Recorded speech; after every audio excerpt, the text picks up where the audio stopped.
Amém? Você pode se assentar, irmãos? Irmãos, a gente vai completar um bloco que a gente tem estudado, acho que pelo menos 3 cultos, tá bom? E hoje a gente vai expor um texto bem difícil, tá? Eu peço que vocês orem por mim. Eu batalhei bastante essa semana para tentar entender o máximo que eu pudesse esse final aqui, essa conclusão de Jesus. Então, o tema é a parábola dos lavradores maus. Abram a Bíblia, a Bible de vocês em Marcos 12, leremos do verso 1 ao 12. A parábola dos lavradores maus.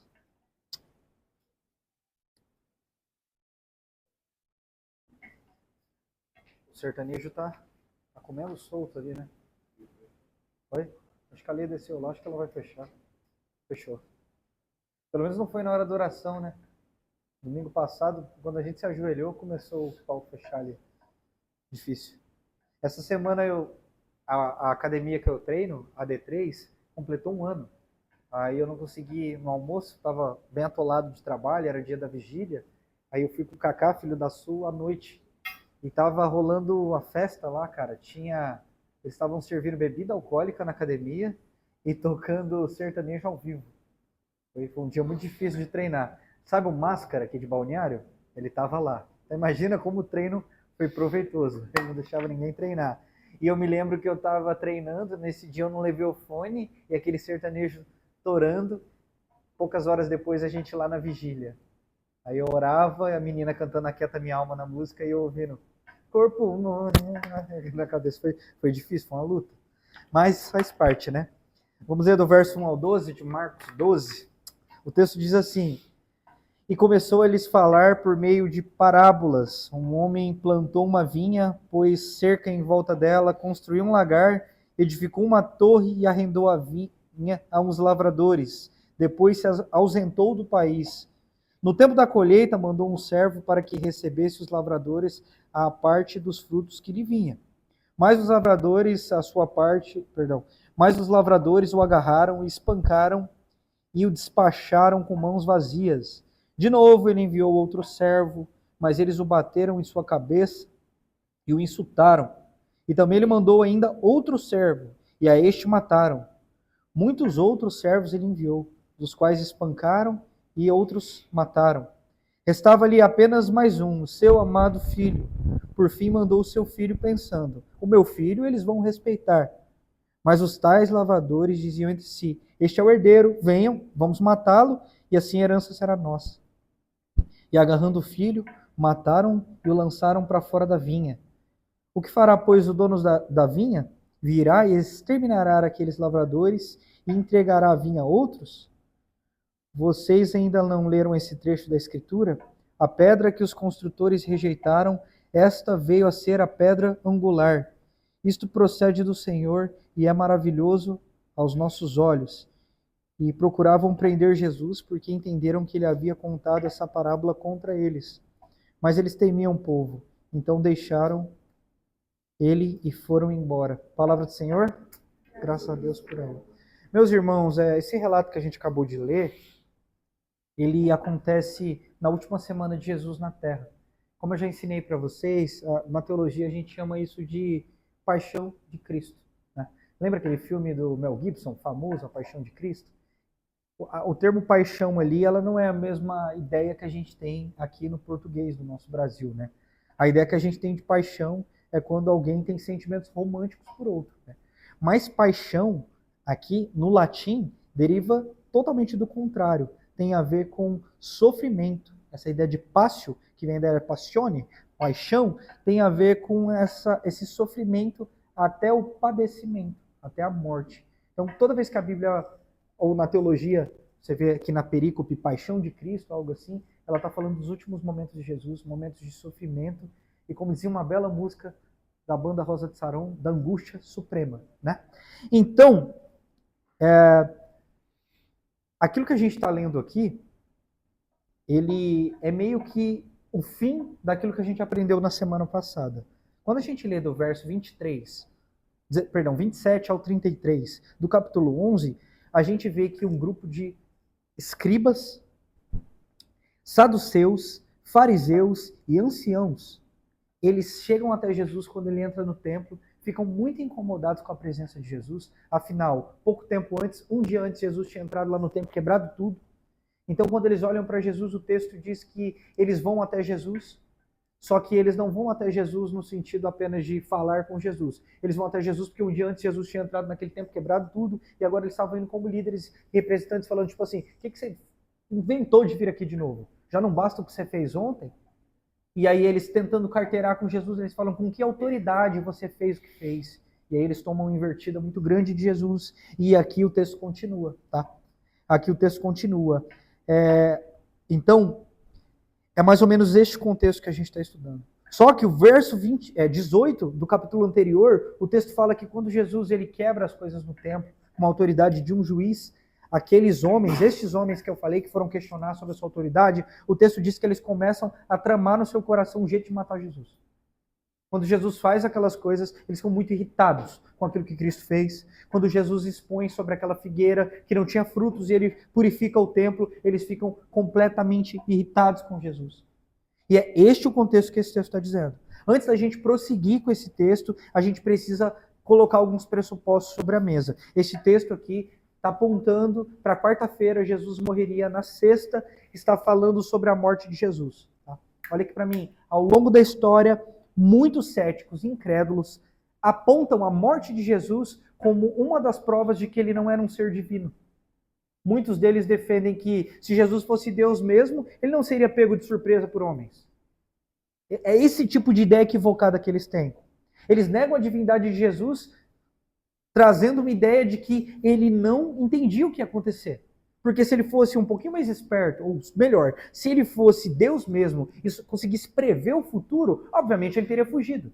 Ele não ia deixar que alguém pegasse ele e submetesse ele a tamanho sofrimento. Essa é uma ideia que muitos céticos e incrédulos fazem de leitura das Escrituras, só que é engraçado que eles negam vários momentos das Escrituras onde a própria Bíblia diz que o Senhor sabia o que estava no coração das pessoas. Que a própria Bíblia diz que Jesus sabia o que havia no futuro deles. Então, essa tentativa de ler as Escrituras e olhar Jesus com outros olhos, que não são os olhos das Escrituras, são um grande desafio para nós nessa noite. Algumas pessoas defendem que Jesus é apenas um sábio itinerante. Sabe aqueles tipos de homens sábios que ficam pela rua e você encontra e ele te dá uma grande palavra e você sai dali com seu mindset transformado? Algumas pessoas tentam encarar Jesus dessa forma. Outras pessoas encaram Jesus como um poderoso filósofo lá do primeiro século. Uma espécie de Sócrates judaico. É assim que as pessoas acreditam. Um homem bom que viveu, tinha palavras legais, que ensinava muito sobre amor, ensinava muito sobre moral, ensinava muito sobre ética. Tem outras pessoas mais progressistas que encaram Jesus como Jesus de Nazaré, um revolucionário, que não estava contente com o sistema político daquela época, começou a confrontar aquele sistema político e foi morto pelo mesmo.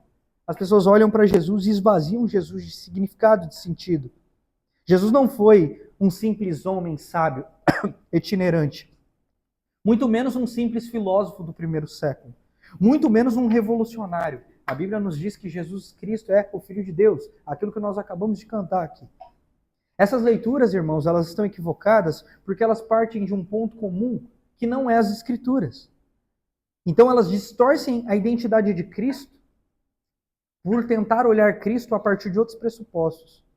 Elas nascem daquilo que Paulo, em 1 Coríntios 1, do 18 ao 25, diz de um coração daqueles que estão pedecendo.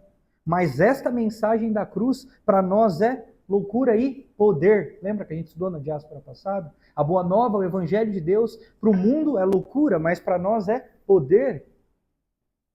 Então, eu não quero que a gente veja nesse texto Jesus como alguém que está sendo pego de surpresa, porque definitivamente ele não está, irmãos.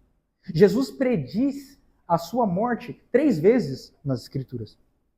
Marcos 8,31, ele fala pela primeira vez sobre a sua morte. Ele fala, é necessário que o Filho do Homem sofra, seja rejeitado pelos anciões, pelos principais sacerdotes e pelos escribas, e que fosse morto 3 dias depois ressuscitasse. Eu não sei se vocês lembram, mas ele foi rejeitado na terça-feira. Ele morreria na sexta e ele fala que em 3 dias ele ressuscitaria. Segunda vez que Jesus fala sobre a sua morte, está no capítulo 9, verso 31, quando ele diz que o Filho do Homem seria entregue nas mãos dos homens, e eles o matariam, e quando ele estivesse morto, depois de 3 dias, novamente ele disse que seria ressurreto.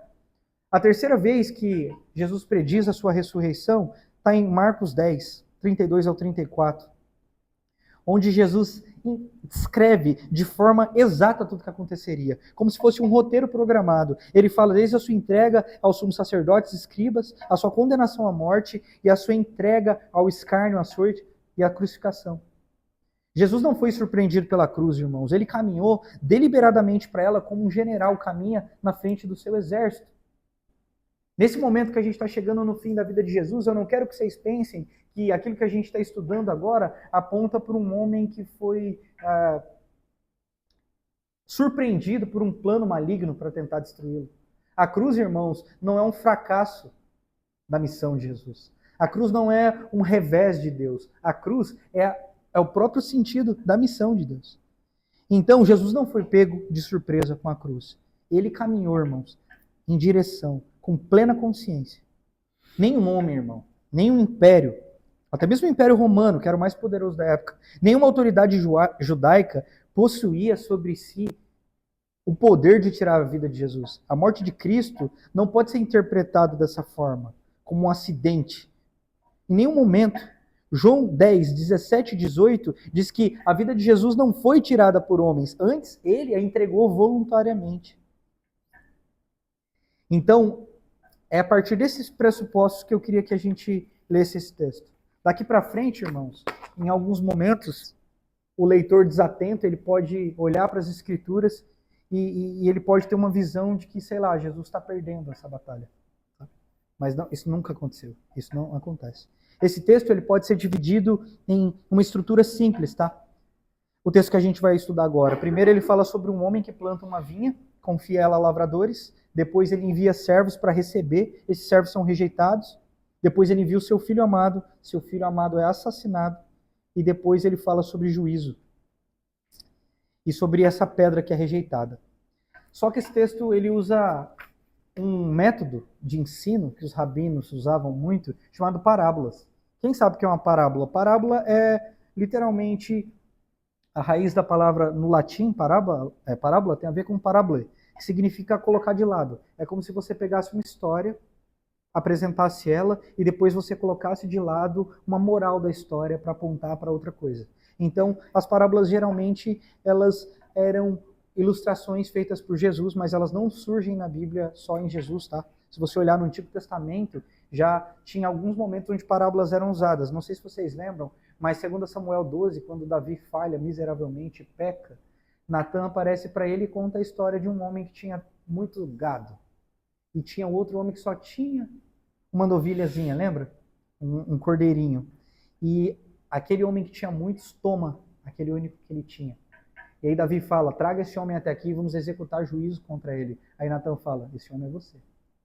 Então a ideia de parábola era pegar ensinos corriqueiros do dia a dia e apontar para uma verdade espiritual. Também outro momento que a gente vê as parábolas está em Isaías 5, quando o texto fala sobre a parábola da vinha. Portanto, irmãos, as parábolas são o quê? São narrativas realistas que tomam emprestado elementos do dia a dia, do cotidiano, como sementes, campos, moedas, pastores, ovelhas, pais, filhos, para a partir desses elementos diários simplificar verdades espirituais. Às vezes as parábolas elas funcionam como um recurso para facilitar o entendimento daqueles que estão ouvindo. E às vezes as parábolas funcionam como recurso para confundir ainda mais aqueles que estão ouvindo. Essa mesma parábola que amolece um coração, também endurece um coração para o juízo. Então, as Escrituras deixam isso muito claro. E esta parábola, ela é muito interessante, porque ela começa falando sobre um homem que planta uma vinha. Gente, é isso que o versículo 1 fala. Jesus nos apresenta um proprietário, mas não é qualquer tipo de proprietário. O texto dá algumas características dele que são muito interessantes. Por exemplo, o texto nos apresenta ele como um proprietário muito prudente, que age com bastante cuidado, que age com bastante diligência, por exemplo. Ele planta uma vinha, estabelece ao redor dela um muro, tá? E ele também cava um tanque sobre um lagar e constrói uma torre. Grosso modo falando, cada elemento aqui, irmãos, ele aponta para uma preparação cuidadosa e completa. Nada que foi improvisado. Ele não era um simples empreendedor. Este homem sabia o que fazia, ao passo de que ele fez tudo certinho, perfeito, para que depois que ele arrendasse a terra, no tempo certo, ele pudesse voltar e colher os frutos. A gente está falando aqui não de alguém que lidava de qualquer forma com aquilo que estava fazendo, mas o texto deixa detalhes que mostram que aquele proprietário, ele sabia muito claro aquilo que ele está fazendo. Ele cria, o texto nos mostra que ele prepara o solo, que ele protege a vinha com muros e que ele cria condições perfeitas para que aquilo florescesse e tivesse sucesso. Até aqui, irmãos, é bem simples de entender. Todo mundo que empreende, se olhar para essa história, vai entender que modelo de negócio ele fez. Ele plantou uma vinha, ele deixou tudo certinho, depois ele arrendou para alguém. As pessoas fazem isso o tempo inteiro, né? Por exemplo, ela compra uma loja, um espaço e ela aluga para outra pessoa. E aí, todo dia 10, por exemplo, ela vai até lá e recebe seu pagamento. Neste contexto, não havia Pix, irmãos. Então, não tinha como o dono mandar o dinheirinho todo dia 10, por exemplo, para aquela pessoa na conta dela. Aqui não, era muito comum, no tempo certo, aquele que arrendou, ou ele ia até lá pegar o dinheiro dele, em espécie, e os frutos, ou ele mandava algum representante. O texto nos diz que esse homem fez isso por quê? Porque depois que ele arrendou, ele foi embora, ele viajou. Este é o contexto. Aquele homem não estava mais presente ali. Como ele não estava presente, o texto fala que esse proprietário, no tempo certo da colheita, ele enviou alguns representantes. Quando eu estava estudando esse texto, principalmente essa parte aqui da geografia e etc., o John MacArthur fala que o tempo até a colheita poderia ter demorado mais ou menos 5 anos. Ou seja, aquele homem deixou tudo certinho e no tempo certo ele voltou. Quando a gente fala tempo certo, não é que ele foi lá no final do outro mês. Ele esperou o tempo que era certo, baseado em um contrato que ele fez, e quando ele chegou lá, ele manda um dos seus representantes. Ficou claro essa ideia de que ele estava em outra cidade, ele não podia ir lá, então ele mandou um servo. Um servo aqui era alguém que não apenas trabalhava para ele, mas que naquele momento era o seu representante legal. Tipo, o cara tinha uma procuração para representar o seu mestre. Até aqui a história caminha normal, os ouvintes que estavam lá com Jesus, eles falaram, poxa, isso acontece o tempo inteiro, né? Eu tenho uma moto, 2 motos, aí o que eu faço? Poxa, uma moto está parada, vou alugar ela para um cara fazer um delivery, eu ganho dinheirinho, ele ganha o dinheirinho e está tudo certo. O problema é que o texto do versículo 2 ao 5, ele fala que aqueles lavradores, aqueles homens que alugaram aquela vinha, eram completamente maus. Tá? Quando chegou o tempo da colheita, como de costume, o proprietário fez aquilo que deveria ser feito. E quando ele manda o homem, aí a história começa a construir algo que não era muito esperado daqueles ouvintes ouvirem e da gente também. É muito comum, todo mundo aqui quase faz negócio, né? Quase todo mundo aqui é empreendedor, então todo mundo aqui, na verdade, faz negócio, né? Quem trabalha CLT está vendendo seu tempo, suas habilidades para depois receber e assim a vida vai, né? Só que o que acontece aqui é diferente. Esses homens maus, eles não cumprem com o seu convidado. O texto fala que quando seu primeiro representante chegou, ele foi agredido e voltou de mãos vazias. Gente, reparem, não tem nenhum tipo de exigência desse patrão. Ninguém dá para falar, não, a gente não pagou porque ele é tóxico. Não, ele era um patrão certinho, fez tudo conforme a lei, tudo conforme o contrato. O que acontece é que aqueles homens maus não cumpriram com aquilo. Quando aquele representante chega, ele é espancado e volta de mãos abanando. O texto fala que aquele homem tenta de novo, manda outro representante e acontece algo muito semelhante. O texto fala até que ele toma umas porradas na cabeça, né, representando algum tipo de agressão. E ele também volta de mãos vazias. E aí o texto fala que ele manda um terceiro que é espancado até que ele morre. Então, aquele texto mostra que aqueles homens eram maus, correto? Só que uma das coisas que a Bíblia deixa muito clara na escala de maldade é que ela é sempre progressiva, né? Começou com uns tapinhas, zoando dele, de repente já estavam metendo a mão no cara e o terceiro é morto. E o texto fala que esse homem continua enviando pessoas e elas continuam sofrendo e alguns são mortos. Até que aquele texto nos diz que o proprietário faz algo diferente, né? No verso 6, o proprietário fala que ele envia o seu filho. Gente, esse texto lendo parece uma demonstração impressionante de paciência, misericórdia, benevolência e até mesmo tolice desse homem, né? Todo mundo que ele manda sofre, uns morrem, e do nada ele decide mandar o filho dele. Só que esse texto não pode ser encarado como uma espécie de, sei lá, tolice desse homem, mas para uma ideia de benevolência, né? Quando o texto fala que ele envia o seu filho, o texto dá duas características que são bem interessantes para a gente pensar nessa noite. O texto diz que ele envia o seu filho, mas não apenas o seu filho. O texto trata como seu amado filho. É muito mais pessoal a forma com que aquele homem enxerga o seu filho. É muito mais pessoal a forma com que Jesus fala sobre a relação daquele pai e daquele filho. Foi o seu amado filho. E na cabeça daquele pai, ele disse: tá, se eu enviar o meu amado filho, esses homens vão ter consciência e não vão fazer uma maldade contra ele, né? Só que o texto diz que não foi assim que aqueles homens agiram. Pelo contrário, quando o filho é enviado até aqueles homens, eles começam a pensar: peraí, vocês estão vendo quem está vindo lá de longe? É o filho dele. Peraí, quando ele chegar aqui, eu tenho um plano perfeito. A gente mata ele. Se a gente matar ele, o que vai acontecer? A gente vai ficar com a herança. Vocês estão entendendo a linha de raciocínio? E é isto que esses homens fazem. Eles sabiam quem era o filho, porque o texto deixa isso claro, ao passo deles criarem um plano. Então eles não mataram ele por ignorância, achando que era outro servo. O texto deixa claro que eles sabiam que ele era um filho. Gente, do ponto de vista lógico, quando a gente analisa esse texto de forma fria, sem prestar atenção nos detalhes e no contexto, parece uma decisão ilógica desse homem. Diante de tamanha resistência, de tamanha maldade daqueles homens, como é, em sã consciência, que ele ainda envia seu filho? Talvez os leitores, os ouvintes, perdão, e o leitor, ele, quando chega nessa parte da história, ele fala: não, esse homem não deveria ter enviado seu filho, ele deveria ter enviado as autoridades até lá. Ele deveria ter ido com um representante dele, com polícia, com juízes, para executar a justiça contra aqueles homens maus. Mas, pelo contrário, ele envia o filho dele. E do verso 7 ao 8 diz que este é também morto. Só que o texto dá uma característica muito forte que talvez o leitor não tão atento ele deixa passar despercebido, que é, o texto diz que além de matarem o filho dele, eles jogam ele para fora, como um nada, assim. Eles não dão nem um tipo de final de vida digno para aquele. Olha o escárnio, olha como aqueles homens eram maus. Eles tratam ele como um lixo, matam e jogam em tudo qualquer canto, né?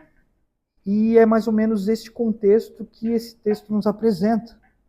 Esses homens sabiam quem era, novamente. Por isso eles criam um plano para matar aquele homem. E é como se nesse momento da história, essa história parasse de falar sobre lavradores infiéis e maus e começasse a falar sobre algo muito mais profundo, que é a dureza do coração humano, né? Como o coração humano consegue ser mau, né? A gente estava vindo de carro para cá, eu e a Su e a Andressa, e a gente estava falando sobre como o ser humano é mau, né? Por exemplo, eu me lembro quando eu fui para Porto Alegre nas enchentes, e algumas daquelas cidades são muito tomadas pelo tráfico, pelas facções, e às vezes a gente passava em locais que estavam completamente inundados ainda. E era interessante porque os caras achavam um espacinho, armavam ali as suas barracas e ficavam acampando ali, mesmo com o perigo iminente da chuva aumentar e dar totalmente ruim para eles. E eu me lembro que eu perguntei para um pastor que estava conosco, dando assistência social para aquelas pessoas, e eu falei: por que esses caras estão ali? Pode aumentar de novo e dar ruim. E ele falou: porque eles estão roubando muito. Quando as águas abaixam, eles entram, roubam botijão de gás, roubam geladeira e vendem. Eu falei: não é possível que neste momento de tamanha dor, de tamanha caos, os caras estão roubando. Ele falou: estão roubando. E ainda bem que vocês não vieram de barco, porque tem gente vindo de barco para ajudar, para entregar coisa, e quando ele chega lá, a facção toma o barco dele. O cara fica sem barco, sem comida, e ele veio para ajudar, e quando viu, ele está nessa situação. Esse texto mostra que a maldade humana não tem limites. Eles mataram homens, eles machucaram homens, e quando o filho deste Senhor foi enviado, eles fizeram o mesmo. Então, grosso modo, é isso. A gente leu o texto, a gente explicou o texto, amém? Agora a gente vai começar a entender o texto e aplicar ele de forma mais clara. Eu acho que vocês já começaram a perceber que esse texto não é sobre lavadores e sobre vinha e sobre homens. Esse texto aponta para a própria história da redenção, né? Se a gente parar para analisar esse texto e a gente começar a aplicar a partir do verso 9, Jesus faz uma pergunta, ele fala: o que vai acontecer quando o senhor dessa vinha voltar? A resposta é simples, ele vai vir e vai executar juízo. Ele vai destruir aqueles lavradores maus e vai entregar ele a outros. Então, depois de tamanha paciência, tamanha misericórdia, o texto mostra que haverá juízo contra estes homens. Se você parar para analisar, à luz do contexto, esses lavradores maus, eles representam os líderes religiosos, os fariseus, que há pouco tempo antes estavam olhando para Jesus e tramando planos para destruí-lo. Estes homens, esses líderes religiosos, eles eram estabelecidos como mordomos. Eles deveriam cuidar daquilo que pertencia ao Senhor, eles deveriam ensinar a lei de Deus para aquele povo. Eles deveriam educar o povo judeu no entendimento das profecias, no entendimento da construção da narrativa, para que quando o Messias estivesse na terra, eles rendessem a ele a glória que lhe é devida. E nesse momento Jesus Cristo está como Messias, como Filho de Deus na terra, encarnado. E estes homens, em vez de reconhecê-lo e apontarem para o povo que diante dele estava aqueles de tanto eles ouviram falar, que eles tanto aguardavam, eles estavam lutando contra Jesus. Eles estavam planejando planos para destruí-lo. Esse cuidado do proprietário preparando a vinha reflete como Deus age na história da redenção. Irmãos, Deus age na história da redenção de uma forma muito clara. A Bíblia não mostra que em nenhum momento das Escrituras Deus foi pego de surpresa. Deus é soberano sobre toda a história, irmãos. Desde a queda, quando Adão e Eva pecam, a gente vê no capítulo 3 uma profecia direta sobre a vinda de Jesus. Jesus é aquele que viria como descendente, pisaria na cabeça da serpente. O próprio Deus vem conduzindo soberanamente a história do seu povo. É Deus que liberta o povo do Egito. É Deus que chama Abraão, cria uma aliança com ele, um pacto com ele, e diz que daquela descendência seria numerosa a terra. Deus ele vai construindo em toda a história de Israel, irmãos, um plano onde ele mostra o cuidado, como esse lavrador, que foi preparando, cuidando de todas as coisas. Quando o povo se afasta de Deus e começa a pecar deliberadamente, Deus levanta juízes para que executassem juízo sobre aquele povo, para que eles se arrependam dos seus pecados. Mas se você já leu o livro de Juízes, se você já chegou na sua leitura no livro de Juízes, de quem está lendo do começo do ano para cá, você vai perceber que o livro de Juízes parece a mesma história a cada capítulo. O povo peca, o povo falha, a iniquidade deles é muito grande, Deus levanta um juiz, ele prega o evangelho, ele executa juízo, aquele povo se arrepende. Passam uns dias, fazem a mesma coisa. Deus levanta novamente um juiz. E assim é um loop de Deus construindo uma história, criando maneiras para mostrar o seu juízo, chamando o povo ao arrependimento, e o povo continua pecando. Depois, um pouco mais à frente, irmãos, a Bíblia fala que Deus levanta um rei segundo o seu coração. Esse rei apontava para essa ideia de Jesus Cristo como um rei, com um reino, e Deus estava com o seu povo. Deus fez grandes coisas por meio desse rei e por meio do seu exército. Quantas vezes, irmãos, eles iam para batalhas quase que claras, eles não vão conseguir. E Deus agia por meio deles, e um menino, uma pedra, era capaz de derrubar um gigante. Deus estava com o povo. Deus conduz profetas, irmãos. Deus conduz profetas. E sabe o que o povo faz com os profetas? Ele rejeita os profetas. Existe um apologeta do século II chamado Justino Mártir, e ele afirma, baseado na tradição, como foi a morte de alguns dos principais profetas. Por exemplo, Isaías, irmãos, que a gente lê na Bíblia, foi cerrado ao meio. Hebreus 11:37 fala sobre profetas que foram cerrados ao meio. E Justino Mártir, ele fala que este profeta era Isaías. Jeremias, irmãos, o texto fala que ele foi constantemente maltratado, acusado de traição. A gente vê isso no capítulo 37, verso 13 ao 16. Depois ele é lançado em uma cova. Segundo a tradição, ele foi morto pelo próprio povo. Ezequiel enfrentou resistência, hostilidade. Mesmo Deus avisando isso para o povo, que Deus estava com Ezequiel, ele foi hostilizado. Amós, irmãos, o texto fala que ele foi obrigado a fugir para que ele conseguisse, assim, preservar a sua própria vida. Zacarias foi rejeitado também, como vemos em Zacarias 11:2. Irmãos, quando a gente para analisar a história da redenção, a história do povo de Deus, é sempre uma história onde, por mais que Deus fez grandes coisas, ele fez um pacto com o povo. É um povo que seus pés sempre se apressavam para fazer aquilo que era mal.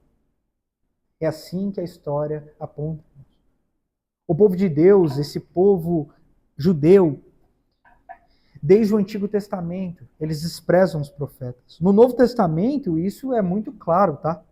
Em Mateus 23, verso 29 ao 33, quando Jesus está executando justiça e confrontando os fariseus no templo, eles falam bem assim, vocês acham que são especiais, né? Porque vocês vão lá nos templos dos profetas, ungem, limpam, deixam bonitinho. Tipo assim, vocês vão lá e arrumam, deixam florezinhas lá, mas foi vocês mesmos que mataram eles. Mateus 23 aponta para a rejeição dos profetas. Eu não sei se vocês lembram, mas de Moisés a João Batista, existe um padrão que é igual. Deus se revela, ele usa homens, e estes homens rejeitam o Senhor. Então, quando Jesus Cristo está contando essa história, essa ilustração, ele não está falando apenas desses lavradores maus que rejeitaram o pacto, que rejeitaram um acordo que havia das duas partes. Ele está falando sobre a história da humanidade. Principalmente, ele está condenando a ação daqueles homens que ali estavam e do povo judeu. Um povo que, se existe um povo que viu a mão de Deus de forma poderosa sobre eles, que viu o cuidado de Deus em toda a trajetória da humanidade, é o povo judeu. Mas da mesma forma é um povo que o seu coração se endurecia, que pecava contra o Senhor. Mas Deus, em sua justa misericórdia, sempre agiu. Sempre enviou homens, sempre enviou profetas, nunca deixou o povo à sua própria sorte. Então, quando ele fala sobre esses servos que são enviados, ele fala sobre os profetas, sobre os reis, sobre esse Deus que foi governando a história, dando oportunidade para que aqueles homens se arrependam, mas eles continuavam em executar a sua maldade. Até que esse texto fala que esse homem envia o seu filho. O seu filho aqui, eu acho que a gente não precisa legendar, né? Ele está falando sobre o próprio Jesus. Jesus não era só um mensageiro, um profeta, irmãos. Ele era o filho amado de Deus que foi rejeitado. E é impossível ouvir que ele era o filho amado sem lembrar das próprias palavras de Deus quando Jesus é batizado, lembra? Este é meu filho amado, em quem tenho prazer. Só que ele é rejeitado, e ele é rejeitado pelo seu próprio povo. João 1:11 diz isso, que Jesus Cristo veio para os seus, mas os seus não receberam. Quem são os seus aqui? É o povo judeu, o povo da aliança, o povo da promessa. Então, irmãos, assim como aqueles líderes fariseus, esse povo rejeitou o Senhor. Enquanto Jesus Cristo esteve na terra, esse povo rejeitou o Senhor. Irmãos, um dia depois desses acontecimentos, esse mesmo povo que cantava Hosana, bendito é o que vem em nome do Senhor, estava gritando, crucifique-o. É desse tipo de rejeição que eu estou falando. Só que esse texto é maravilhoso, irmãos, porque ele não para falando sobre a rejeição de Jesus. Ele não se encerra aí. Esse texto aponta para a glória de Jesus. Eu pedi para a Andressa trazer um negócio aqui. Ó. Esse texto traz um elemento chamado pedra angular. Manja? Eu não sei se vocês já viram isso aqui, ó. Mas uma pedra angular, ela é literalmente essa pedrinha aqui, ó, que parece irrelevante, né? Mas é ela que sustenta para não cair tudo. Ficou claro o desenho? Quando como é o nome? O comprão estava sendo feito ali no coque, eu ia fazer meu cardio, e sempre tinha essas pedrinhas angulares, que ficavam assim no meio, para firmar as coisas. Salmo 118 é um salmo messiânico, e ele fala que essa pedra aqui foi rejeitada pelos construtores. Então eles estavam fazendo, você está vendo que é como se tivesse um padrão, as pedrinhas? Aí essa daqui, tipo assim, não vai funcionar para nada. Aí quando chegou, faltou meio que ela. E quando coloca ela, sustenta todas as coisas. Jesus usa essa analogia para falar de si mesmo. Para falar que aqueles homens, os construtores, que entendiam, que eram estudados, que tinham a lei de Deus, que tinha os profetas, eles rejeitaram aquele que seria o fundamento dessa construção. Esta pedra que foi rejeitada é o fundamento, ela é angular, é ela que sustenta tudo. Essa é a pedra de esquina, que eles chamam também. Então, irmãos, quando ele fala sobre construtores, ele está falando sobre esse povo que deveria reconhecer o valor dessa pedra, mas que estavam descartando ela. Contudo, irmãos, é exatamente dessa pedra que existe o fundamento dessa obra. Essa pedra é Jesus Cristo, o Filho de Deus enviado, que neste momento estava sendo rejeitado.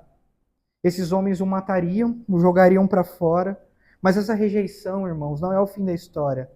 Ela é só um meio pelo qual a missão de Cristo é conduzida na Terra. A morte do Filho não é uma derrota, ela aponta para a substituição vicária. A morte de Jesus não é um fracasso, sabe por quê? Porque a morte não vence Jesus, ele ressuscita. Como diz a música do Projeto Sola, não há mais razão para chorar. A morte não o segurou. A eternidade agora toca aqui. O nosso Redentor ressuscitou. Por fim, irmãos, esse evento, essa parábola de Jesus, aponta para tudo que a gente viu até agora. Uma religião falsa. Homens que estavam instruindo o povo para ir totalmente contrário àquilo que Jesus estava ensinando. E é interessante que, quando esse texto vai terminando, ele fala que estes homens entendiam que aquelas palavras de Jesus e aquela história não era para outras pessoas, era para eles. Às vezes, irmãos, a gente escuta uma palavra na igreja e a gente fica pensando, fulano deveria estar aqui para ouvir, né? Não, quem está aqui é você, então presta atenção, é para você. Esses caras tinham certeza. Quando Jesus conta aquela história, o texto diz que eles se irritam e falam, a gente tem que dar um jeito de acabar com esse cara. Só que o que acontece? Eles ficam com medo da multidão, né? Eles ficam com medo da multidão novamente. E esse texto expõe o coração do homem, novamente, com mal é o nosso coração. Mesmo confrontados com o evangelho, mesmo entendendo que aquelas mensagens, por mais duras que pareciam ser, era para eles, estes homens não estavam preocupados com a verdade. Ao ponto de o seu coração se endurecer e eles irem embora dali. Eles entendiam que aquelas mensagens de juízo eram contra eles, mas o seu coração permanecia duro.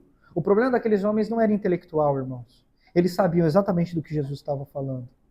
Eles reconheciam que aquela denúncia era direcionada a eles, mas eles não estavam nem aí com a verdade. Eles estavam nem aí para o próprio Cristo.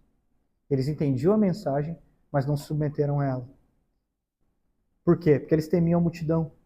Isso introduz uma tensão que a gente vê em toda a história das Escrituras nos Evangelhos, que é que aqueles homens eles estavam muito mais preocupados em ter poder religioso sobre as pessoas do que necessariamente com a verdade. Jesus incomodava aqueles homens não porque ele era um falso profeta, porque se Jesus fosse, eles estavam certos em ir atrás dele, porque eles deveriam cuidar da religiosidade do povo, certo? Mas eles não estavam indo atrás de Jesus por isso. Eles estavam indo atrás de Jesus porque ele era uma ameaça ao seu poder, uma ameaça à sua hegemonia. É disso que esse texto está falando. Esses homens tinham um coração duro, irmãos. Mesmo sabendo que aquela mensagem era para eles, eles ignoravam completamente, porque estavam mais preocupados com o seu sistema religioso, com o seu status social, e não com a verdade. E esse texto nos confronta hoje. Diante das verdades do Senhor, diante dessa pedra, que para muitos edifica toda a construção, e para outros é uma pedra de tropeço, porque para esses homens ela apontou certinho que eles estavam caídos. Nós estamos diante dessa mesma pedra, desse mesmo Jesus hoje. E como o nosso coração responde? Essa é a grande questão desse texto.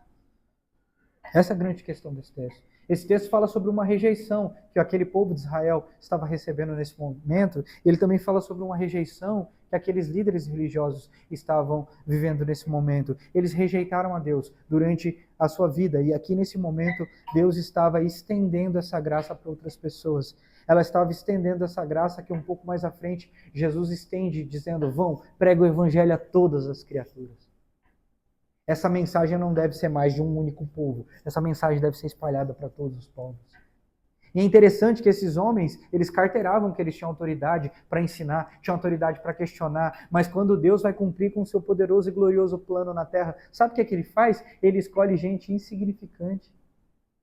Ele não usa os melhores fariseus da escola de Léo ou de Shammai. Ele começa a usar uns pescadores, uns cobrador de impostos, uns carinhas que até ontem ninguém dava 50 centavos numa aposta neles. Mas esses caras que andaram com Jesus, que foram impactados com essa pedra que os edificou, e que a partir daqui, irmãos, crendo no Evangelho, fizeram parte do glorioso plano que Deus tinha para realizar na história. Deus rejeitou esses homens bons, perfeitos, e como diz as Escrituras, Ele escolheu coisas fracas, frágeis, loucas para confundir esses sábios. Esta é a beleza do Evangelho que nos alcança, irmãos. Essa é a beleza dessa graça de Deus que está sobre nós. Essa é a beleza de crer nesse Deus que pega gente falha, gente fraca, gente que ninguém dá 50 centavos e faz coisas preciosas na vida dessas pessoas. É por isso que Paulo vai falar que é um tesouro escondido em vasos de barro. Esses homens cheios de si, que se achavam o próprio ouro do tesouro, são rejeitados. E Deus usa cobradores de impostos, pecadores, homens simples, mas redimidos. Homens que criam na pedra angular. Homens que não rejeitaram a mensagem de Jesus, mas antes curvaram seu coração em contrição e arrependimento e viveram não mais pelos seus desejos, pelas suas vontades, pelas suas implicações religiosas, mas em obediência a esse Jesus. E é sob esse fundamento que nós estamos inseridos como igreja. A igreja nasce desse fundamento. O fundamento é Jesus. Esse fundamento que foi pedra de tropeço para esses homens é a nossa edificação. Os primeiros cristãos, eles perseveravam nas doutrinas dos apóstolos, que falavam sobre o lugar de onde todo o fundamento da religião estava sendo edificado, que era a vida de Jesus. Então, irmãos, para finalizar, pensar sobre a forma com que esse texto termina, nos ensina que Deus não depende da capacidade humana. Deus não depende da força e da sabedoria dos fariseus. Ele pegou gente improvável e os transformou em instrumentos da sua graça. E a pergunta que eu quero fazer para vocês é, diante de Jesus hoje, essa pedra que serve para edificar e de tropeço para esses fariseus e povos que rejeitaram Jesus, como é a sua resposta? Jesus é o fundamento da sua vida? É sobre ele que você se coloca diariamente? Ou como esse povo, você rejeita ele toda vez que você sai ali na próxima esquina? É uma música dos Arrais que diz: não fale que o conhece, se o esquece a cada esquina. Quem é Jesus para você? Jesus é aquele que se curva diante de você, mesmo com suas falhas, dificuldades, falta de entendimento, e com paciência e amor te ensina e te chama para perto? Ou ele é este que está rejeitando, dizendo que seu coração é duro, é mau? Eu queria muito que a gente pensasse sobre isso. Na quarta-feira, antes de Jesus morrer, ele termina um embate religioso com aqueles homens, falando: vocês não entenderam nada. Mesmo eu sendo um pai cuidadoso, que cuidou de tudo, que criou planos, que durante toda a história esteve com vocês, vocês continuam me rejeitando. E eu não queria que a gente fosse assim, irmãos. É muito fácil olhar para a história do povo judeu e ver o quanto eles falhavam no caminho. É muito fácil ler as Escrituras e ver o povo reclamando que não tinha cebola no meio do deserto e falar: nossa, como esse povo reclama. Mas é muito difícil olhar para dentro do nosso coração e perceber que a gente é igualzinho a eles. Se você lê as Escrituras e quando você vê o povo do deserto, você acha que você é parecido com Moisés, você não entendeu nada. A gente é aquele povo reclamão, que mesmo vendo a poderosa mão de Deus e os milagres de Deus, quando tem a primeira oportunidade e fica sozinho, já levanta para si falsos deuses e passa a adorá-lo. A gente precisa desse Jesus Cristo, daquela serpente que foi levantada no deserto, lembra? Para trazer cura para aqueles que estavam prestes a morrer, com morte iminente. É assim que Jesus age na história. E a minha oração é que diante dessa pedra angular, a nossa vida seja edificada. Sem Jesus, essa construção vai para baixo. A gente precisa dele. A gente precisa dele. Essa é a minha oração. Que Deus nos ajude nessa noite a compreender tudo isso. Não percam tempo de vocês, irmãos. Sejam crentes de verdade. Porque se tudo que eu estou falando aqui é verdade, todos nós temos um problemão. Se o que eu estou falando aqui é mentira, pode voltar para casa tranquilo que o problema é só meu, que estou ensinando falsas doutrinas para vocês. Mas se isso é verdade, ou Jesus é o centro de edificação da nossa vida, ou a gente está rejeitando ele. Irmãos, não existe meio termo, não existe um terceiro caminho, uma terceira via. Ou a gente ama Jesus, ou ele é tudo para a gente, ou ele não é nada. Ou eu amo Jesus e ele é o centro da minha vida, o fundamento da minha vida, ou ele não é nada. Quem é Jesus para você? Quem é Jesus para você? Amém? Vamos orar? Feche seus olhos, estão tempo de oração.